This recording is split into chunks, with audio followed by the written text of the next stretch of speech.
Welcome to Dance to Heal. I'm your host, Jenny C. Cohen. Join me as I share stories of how dance and movement can bring healing in a way that is safe and tailored to your life. I'm a cancer survivor, mother of two, and an award-winning performer who found that movement was vital to my recovery. I created Dance to Heal Wellness and also authored the best-selling book, Outside in Recovery, Dancing My Way Back to Myself After Breast Cancer. I will bring new techniques to help you on your dance journey and healing path. Are you ready to move? Dance to Heal starts now. All right, so Karla, thank you so much for coming on the Dance to Heal podcast. It is such an honor and pleasure, and I'm just getting so excited because we got to spend 5 days together at podcast. Yeah, it was 5 days. I'm really happy to be here with you, and I feel the energy again. I'm like, oh, we're separated, and now we're back here and having this conversation. I forgot to mention to you that when I'm back in Dallas, we still have to do a girls' few days before that event, okay? Yeah, yeah, So you it's gotta. it's it's been changed officially, so I'll be there. Anyways, sorry Okay, folks. good. Didn't mean to get distracted during Carla's official Little side pod conversation about us pod. getting together. Yeah. Here's the thing. This is literally what it was like when I first met Carla. It was as if we were sisters from another lifetime, finally reunited in this lifetime. Yeah, and we just happened to be put in the same room. Well, we put ourselves in the same room. We were both roommates, and we both got to MC and speak at Pechacucha Thursday at Podfest. Yeah, So yeah, it was so much fun, and I'm really grateful to have met you and like you said, like a sister from another time, but also another mister and all the things. And so yeah, I think the fact that we connected and really met and did so many things together. There was those little gaps that we didn't, it really made the experience I mean probably that much better, so much fun that I think that's why people said it didn't seem like this was your first time. And I think it's because of this connection that we had, instant. instant, yes. Well, for me, I do want to make sure we stay on the actual goal of introducing my audience to you. Carla, Mhm. folks, please. Carla is someone you need to follow her immediately. What is your podcast name again? The podcast is called Metafit, Metamind podcast. And I've been podcasting for 5 years. Mhm. And yeah, that's the before I can go on a rant. Yeah, Metafit Metamind podcast, and it's about having a conversation with someone who's willing to share their story on how you've gotten to this point in your life, that chapter turn or that point in your life that needed to be changed or something needed to happen, right? And how you've gotten to this point in your life, and at the same time talking about the correlation between mental and physical health and how that's played out in your life, because I think it used to be a taboo thing to talk about mental health and physical health, and so now I'm more normalizing it. That's the intention behind it, and making not talking about it more of the taboo. Absolutely. I Mhm. love your your masterclass title. No, is your communication helping or hindering your relationships? I mean, your Mhm. talk at Pechacucha was talking about even just rapport, building Yes. rapport, right? Hmm. So, true confessions, folks. I haven't said this to Carla, but I'm going to say it to her, and you guys get to witness it. Yay. You were the most amazing roommate by far because I always overextend myself to be a good roommate, and you were the first person that did the same. Like we both Aw, entered thank it, you. right? The whole communication, the whole rapport, we set it up immediately. I hope it Hmm. was as good for you as it was for me because I was like, I love this woman so much, and I only know her 2 days. Yeah, yeah. I think we briefly talked about it before, and I would say, yeah, I was so nervous about, having a roommate that I had never met before. And that's the thing though, we established our needs from the beginning, which is if we go into the talk that I talked about at Pechacucha, rapport, we established that intention and what we both needed or were open with. And the fact that I knew that just made it much easier. And also it was just if I respect your world, you respect my world, and I think that's what it was also all about. I remember sending you a video because something I've learned has been that I can communicate with you and how I think, you want to be communicated with, but that doesn't mean that that's right. And so if I can just ask a simple question like, hey, which bed do you want? Like that already like establishes some kind of connection, some kind of rapport, and it just makes the roommate experience or that connection experience like much easier if you just ask a simple question like that instead of assuming, oh yeah, she'll be fine with this one. What if she isn't? I was just so shocked you asked me. Folks, usually I'm the one asking the other person, even before I get to their room. So for me to have you ask me when you were getting there, and then to have the video to orient, I think this is why we get along so well. For my talk at Kucha, I was talking about the ABCs of being a good guest and host on a podcast. It also correlated to even our everyday lives, right? For me, every relationship that I ever had, the best ones are when I remember and I see that person has an accumulation of all their childhood experiences. Yeah. So it's not that I'm seeing you as a baby. I'm just seeing you, Karla has like the little girl that I would want to be friends with, has a little girl type of thing. And so it just worked out really, really well. I really want more of the world to have relationships like this. Yes, I think in right now, especially with everything that's going on, not just here in the US, but all over the world, we're kind of in our own world, right? And because we're so in our own world, sometimes we forget what someone or something or circumstance is happening outside of our world. And so when we react or we like assume stuff, that could put someone off or a situation, or it could make something not be positive. And so, yeah, for me, and I don't know if maybe this is a cultural thing too. I don't normally like to bring culture in as excuse, but I will in this case. I'm gonna say it's a good thing because I think where we come from, a lot of it has to do with service and serving and making someone feel at home and making sure that we offer, because I grew up if I don't like offer someone water when they come to my house, that's rude, right? And in my world, it could be different in someone else's community or culture. And so I think that also was part of like the play here was that we're both of service. That's why we do what we do, right? We serve people and we serve the world and we want to make a change here. And I think that's part of how people can create those connections that we want to have and between women, right? There's a lot of movement with women and empowerment, but how do we empower each other without having like disempowerment along the way? Even with men, how can we create a powerful connection with men? I think that's so important that because there's such a high um, movement and feminism, right? That men are being put down, and I think men are so key and vital players in our world to be the feminine women that we can be, to have those strong men. That if we know how they're communicated with and when they maybe learn too, right? It's all a learning, it's a give and take. When they learn how we communicate, like that connection, that relationship, strong bond just gets formed and it just becomes a little easier. Will it be perfect? No, no, it will not. But hey, I didn't like the way you did this. Okay. Or maybe, hey, this was my experience when this situation happened.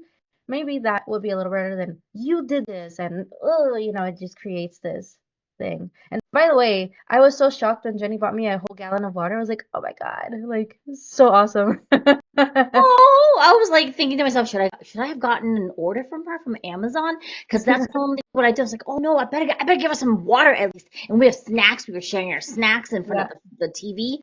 Oh, yeah. Well, good. I'm glad because Yeah. my thing is in the past, because I immigrated to the States when I was 6, or a little before 6, and I realized not until I could, if I was serving to make myself useful in a space, I might be safer. And I had to stop and rewire that whole thing of serving Mhm. for safety. And that's Yeah. the biggest thing, right? Because most, I'm going to say it, I'm going to put this out there, folks. In Asian cultures, and I know it overlaps into other cultures, I Mhm. was raised, right, that when you marry out of the family. Like you're Yeah. kind of no longer a part of them, even though my mom's not that way. She's like, you're still part of my family. However, she Yeah. was considered married out of the family when she got married. Hmm. And then it meant, oh, or then you had to be of good service to your mother-in-law, who had all the power in that side of the family, and Hmm. she superseded your power with your own husband. Yeah. So it's part and parcel of this. Oh, I don't think so. Yeah. I'm marrying my husband. We're setting up our own family, Mm. and we're each other's priority, which is the biggest thing. Yes. We had to, it took us quite a number of years to figure that out because I was all, oh, my mom told me, be obedient to your mother-in-law. I was very black Mhm. and white. I was obedient to the point where I Yeah. lost all autonomy in our relationship between my husband and I. Wow. Because Yeah. my mother-in-law decided she was like first wife, and I was second wife. And it wasn't until I had my kids and I got pregnant that I was like, I'm first Uh-uh. wife and only No, wife. ma'am. Yeah, and I think it is similar, like in Hispanic culture. And something that my husband said recently was like, yeah, when you have a daughter, she gets married, essentially you lose the family name there, right? So it's like she's going into this family. So yeah, there's that. And so it's very interesting how that's still a thing now. And we've changed so much that even he and I talk about the same thing. Like we're each other's family. We are helping ourselves because when we get older, our kids are gonna have their family, and it's supposed to be you and me in this situation in this lifetime. My Absolutely. mom, my mother-in-law, sadly, and it happens, they're not gonna be here when he and I are older. It's So so true. It's true. And you have a itty bitty. Mine are now in their mid-20s, and my husband and I, we're so glad we grew together in the yeah, years because, we're married 32 years. It'll be 33 in June. So, yeah, right? And so congrats. we were together 5 years. So we're together almost 40 years. Yeah, Wait, is that right? No. Yeah. We're together. Anyways, my point is, something like that. yeah, something like that. We're just together so long, right? And so the thing is that for us, our kids are still home, Hmm. right? And we've gone through so many life things where oftentimes in our couplehood, we put our couplehood last because we had to Hmm. deal with this emergency and this thing happened and this thing Yeah, happened and I got cancer and all this. And now we've been making an effort to be more united again, yeah, right? And whether or not, like, it doesn't really matter what your relationship elements compose of. There's just got to be this give and take of communication, and it's got to be common language, right, Carla? yeah, yeah. It's definitely common language. And he and I, for the first time, and we've been married since 2018. So what is that, 6 years, something like that? Uh, we finally sat down at the end into the beginning of this year, end of last year into this year, and we actually wrote down his goals. We wrote down my goals. We wrote down what can we coincide here. And it was such a really interesting experience because I've always written my own goals, but he wasn't there yet to understand this part. Even though he's very disciplined, like he likes to say, he's very like he knows his responsibilities and the priorities. His military background just gives him that structure, but was not there yet. And so we finally did that this year. We have this goal of him retiring in hopefully this year into next year. Hmm. Yeah, as a 35, 36-year-old guy, which most people don't do that. And so there's a lot of things that we've been talking about and doing things not the way society tells us to, right, in our cultures and stuff. And so it was really cool to understand his goals, my goals. And then I gave this word, I asked him because I gave this example during a training I did last year that I certified my clients. And I said, hey, babe, what does respect mean to you? How do you see it? Right? Because this is, he wrote it down on the board because we had this whiteboard. And I said, cool, I'm going to write you what it means to me. And we both had the way that we view respect. And he said, wow, like I had not thought about it that respect means this to me and it means that to you. And so communication, right? It's about give and take. It's about like understanding, listening to each other, seeing each other, like meeting each other where we're at. And we're not always gonna be, I want to say, like in a good place or in the best place. And if we can like just give each other those little reminders, that just helps so much. And that's why I love what I do because I've learned so much about communication and connections and networking, right? And all the things. And it's just like so much fun to, I guess, translate or or interpret someone's communication style as well. I love that. I love that. I think it dovetails really nicely with the positive quotient training that Mhm. I do as a coach for my clients about Yeah. mental fitness. And part of it is to understand, to relate it back to how we are really just a compilation of all of our childhood experiences. Mhm. That oftentimes, right, that what is it, the devil or the negative voice or the criticizing voices from a childhood Mhm. memory or person, and yeah, and it doesn't Mhm. go away. And I love that in communication, we now, the whole family does the PQ app. And so for us, we're Right. always asking, like, are you in Sage right now, or is your judge out? And Mhm. it's always inevitably, if we're about to get into a fight, one of our judges Yeah. is out, and then we have to be like, Yeah. the sage person be like, well, we'll just come back to this when you're ready, because we don't Yes. want to be if we're on the edge of losing it, we're more prone to hurting each other. And Yeah. I want to tell you folks, like, so Carla, okay, well, what was that app that you did with the money management? Oh, the one that I signed up for over there? Yeah, yeah, yeah. Yeah, so it's still, so I'm not affiliated by them, like they're not paying me for this, but I just love it. And I just got into it. It's called Cube, Qube. And the husband and I, we've been working on budgeting and paying things off, making sure that we have wealth and building that, and at the same time clearing things that don't serve us any longer because it has not been an investment. And so this app that I met the creator, the founder of it at Podfest, which is really cool. He explained to me that this app is essentially like the cash savings envelope. I think that's the name of it. And so where we get the cash and we separate them in envelopes, $300 are going to go into groceries, $16 in change are going to go to Amazon Prime, right? Whatever other stuff is going to go to this credit card or Netflix. And so what's cool about it is that now the husband and I connect that app together and we get to put those limits in that, and then it's so much easier to see and us communicate, because finances is one of the hardest things to talk about in a relationship. If it's not hard for you, great, okay, you're free from this. And it's just really cool to for both of us to see this is where this is going. We have this $300 limit. Let's say I say, okay, each month I'm going to put a limit of $200 for baby expenses, right? Then he and I could see, where are we at? Are we always using this, or can we allot this somewhere else? And so, again, I am not sponsored by them, but I just think it's really cool to share this resource, that if you are in a relationship, or even for yourself, or maybe something with you and your mom or family members, right? And you want to know, how can we build wealth but also see exactly where our money is going?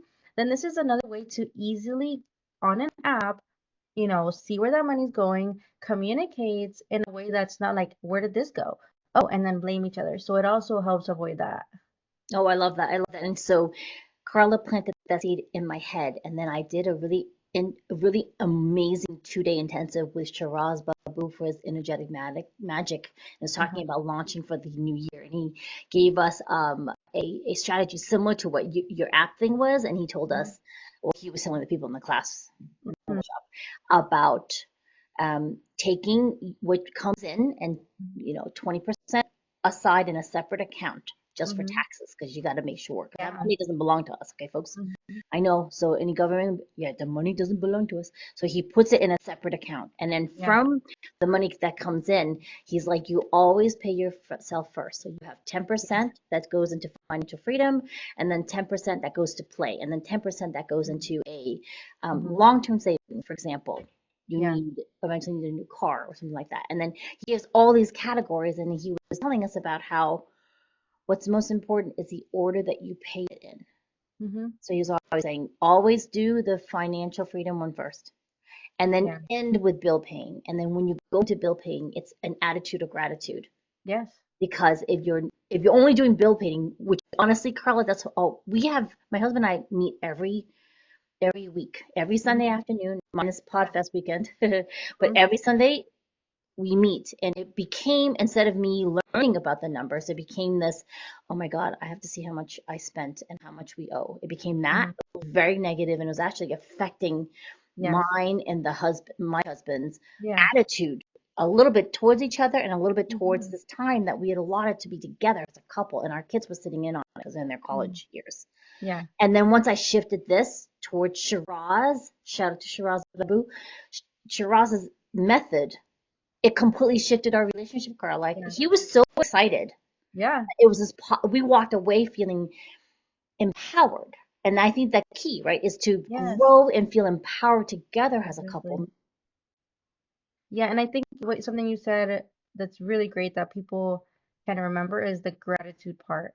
Because yes, like we're in this place of building wealth and leaving a legacy and financial freedom. And sometimes when we see, oh my God, I gotta pay this bill, we start to feel this negative stuff, right? Oh my God, I have these bills, I have these bills.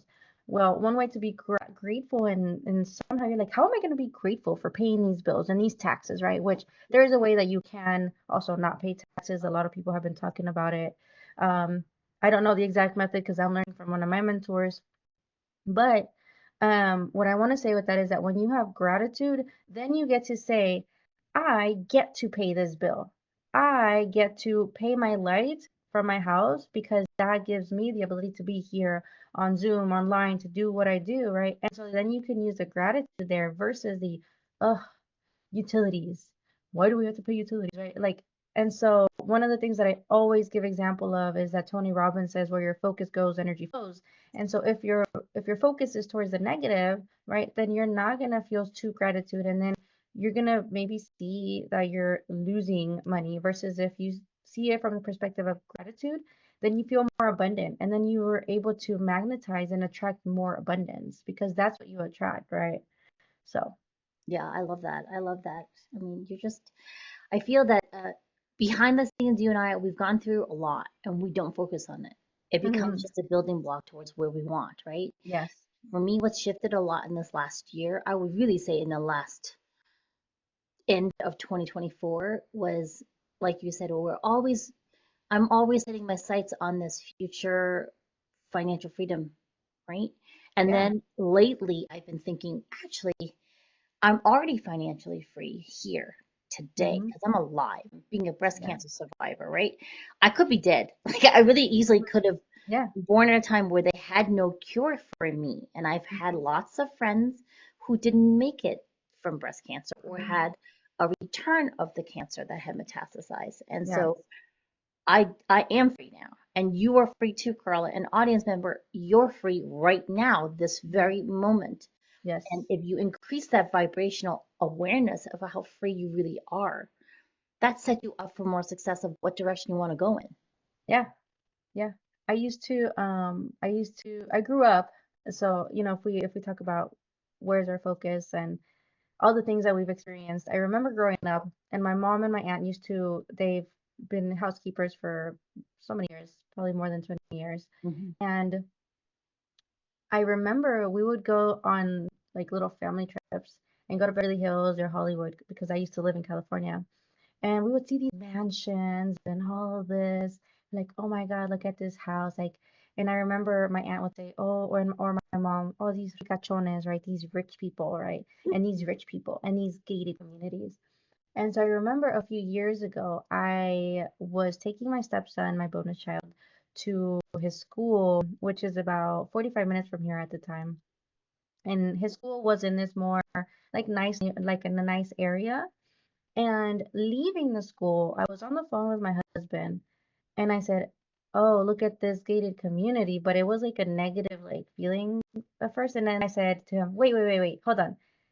Man, look at this gated community. Maybe we can one day, if we want to, live in this gated community, right? So I quickly reframed myself because I had already gone through the training and the knowledge and the breakthroughs of, no, I can have that too, right? No need to feel like those people that are in those gated communities, they've done something that's working for them and that they're happy with, and they're doing what they're supposed to do to create the life that they want.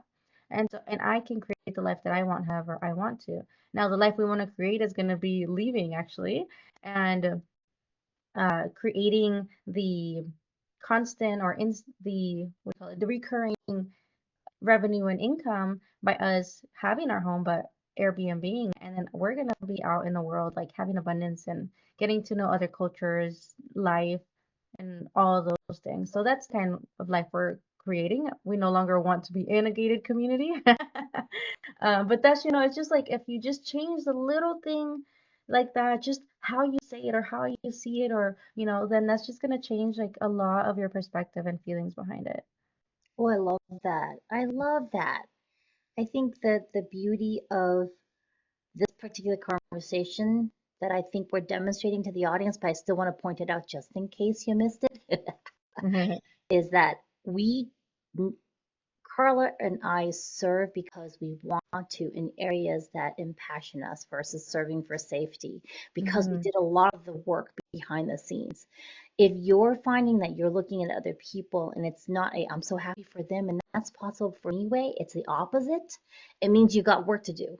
It really does, honestly. It really does. Now, I'm not referring to, like, for example, I don't remember a lot of my childhood because it sucked. Because my subconscious and my brain won't let me remember it, right? It's protecting you. It's protecting me.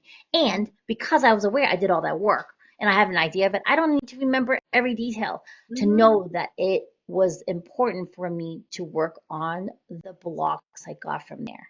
Yes. Right? And so, Karla, what's the best way for people to get in touch with you? How do they get in touch with you and work with you in the future?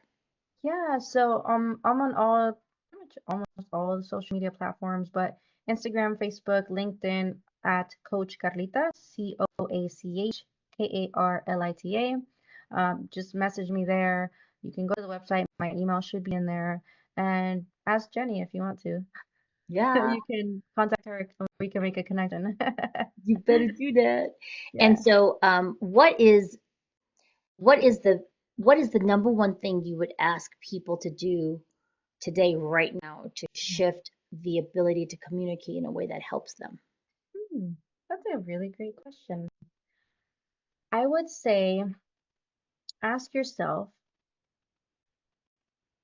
or actually, I would say the old saying, people like you want to be treated. Ask yourself more as, I'm curious, how is it that this person would want to be treated or communicated with?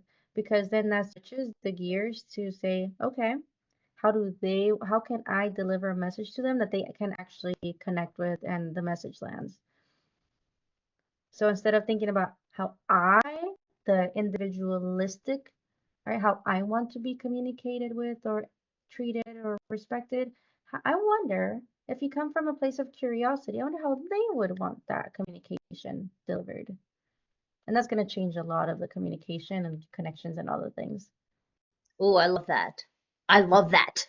And if Yeah. you're having difficulty even connecting with that, I'm going to suggest, besides getting in touch with Karla on all of her social media, our social media platforms, on all the social media platforms, make sure you access the free class I got for you at danceandheal.com, danceandhel.com, so that once you're getting present through some of those classes that's on that link that you type into, then you can follow Karla's advice. And before any of that, find Karla on all the social media platforms.